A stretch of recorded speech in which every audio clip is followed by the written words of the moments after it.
Diabetes मानक पाई एई भिडियोटी जो मानकर डायबिटीज अच्छी से माने एई पत्र रस पीले डायबिटीज कमी जीव। आसंतु जानिबा केउ केउ पत्र।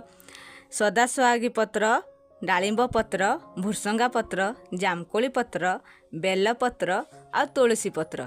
यही सबू पत्र को भल भाव में धोईदेवे जेहेतु पत्र रे धूली लगी पोक लगी आपको भल भाव में चगटिकी धोईदेव।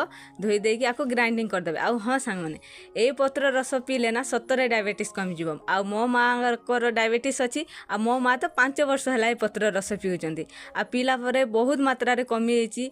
आ मेडिसिन भी दिने अधे न खाइले चलुची। आगुर तो मेडिसिन न खाइले हो नथिला, गोड़ हाथ बिंधुथिला। आ एबे कमी गलानी। आ ए पत्र रस को भल भाव में छांकी नेबे। आ आपण माने चाहिले पत्र रस को फ्रिज रे रखी पारिबे 3-4 दिन पर्यंत फ्रिज रे रखी पारिबे। आ प्रत्येक दिन सकाळ उठी खाली पेटरे ए पत्र रस को गोटे कप पी पारिबे। गोटे कप पीले देखिबे आपण मानकर सियोर डायबिटीज कंट्रोल हो जिवो, कमी जिवो।